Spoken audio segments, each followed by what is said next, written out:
এবার বাংলাদেশের দেখাদেখি আরব বসন্তের ডাক দিলেন পাকিস্তানের ছাত্র সমাজ। তবে কি মুক্তি পাবে ইমরান খান? দক্ষিণ এশিয়ার দেশ বাংলাদেশের পরে এবার আরব বসন্তের সূচনা হলো পাকিস্তানে। আরব বসন্ত বলতে আমরা বুঝি আরবের স্বৈরাচারী শাসকদের পতনের জন্য গণ অভ্যুত্থান। বলে রাখা ভালো, আরব বিশ্বের সর্বপ্রথম আরব বসন্তের সূচনা হয় মিশরে। এরপর তিউনিসিয়ার আরব বসন্তের ফলে 2010 সালে 17 ডিসেম্বর নিহত হয় প্রায় 1.5 লক্ষেরও অধিক মানুষ।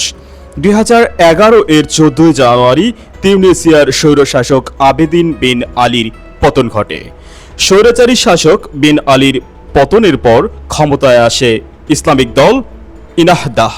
ঠিক এই আরব বসন্তের মতো করে বাংলাদেশেও গত 5 আগস্ট তারিখে বৈষম্য বিরোধী ছাত্র আন্দোলনের ব্যানারে জনতার গণ অভ্যুত্থানের মাধ্যমে পতন হয় দীর্ঘ 15 বছরের স্বৈরশাসক শেখ হাসিনার।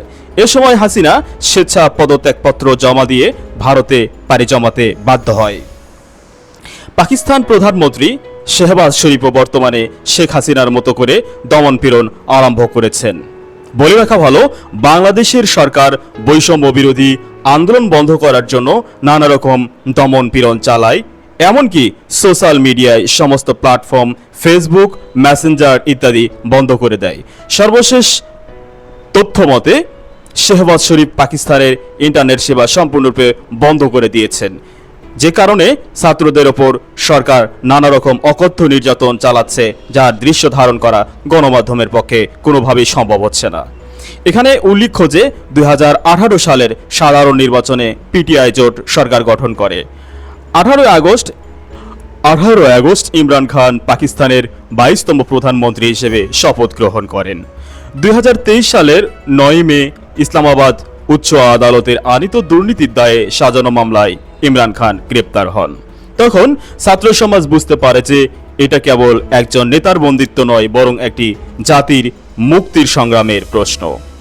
আজ তারা ইমরান খানের মুক্তির দাবিতে সোচ্চার হয়েছেন, কারণ তারা জানে একজন নেতার মুক্তি মানে কেবল একজন ব্যক্তির স্বাধীনতা নয়, বরং জাতির মুক্তির সম্ভাবনা। বাংলাদেশের ছাত্র আন্দোলন তাদের শিখিয়েছে, অন্যায়ের বিরুদ্ধে দাঁড়াতে হলে সাহস থাকতে হয় ঐক্য, এবং সেই ঐক্যই আজ পাকিস্তানের ছাত্র সমাজকে নতুন শক্তিতে ভরপুর করে তুলেছে। আমরা যদি ঐক্যবদ্ধ থাকি, যদি আমরা নিজেদের অধিকার আদায়ের জন্য সংগ্রাম করি, তবে কোনো শক্তি আমাদের রুখতে পারবে না। পাকিস্তানের ছাত্ররা আজ আমাদের সেই সত্যের কথা মনে করিয়ে দিচ্ছে। আমরা সবাই তাদের সাথে আছি, তাদের প্রতিটি পদক্ষেপে আমরা সংহতি জানাই। পাকিস্তানের ছাত্র সমাজের সংগ্রাম সফল হোক এই আশায় রইলাম। আমাদের আজকের সময়ে সেই বাংলাদেশের ছাত্র আন্দোলনের চেতনাকে আমাদের মধ্যে ধারণ করতে হবে, যাতে আমরা আগামী দিনের প্রতিটি সংগ্রামে বিজয়ী হতে পারি। এখানেই শেষ নয়, এই আন্দোলন চলবে, কারণ একদিন সত্যের বিজয় আসবেই। ইমরান খান মুক্ত হবেন ইনশাআল্লাহ।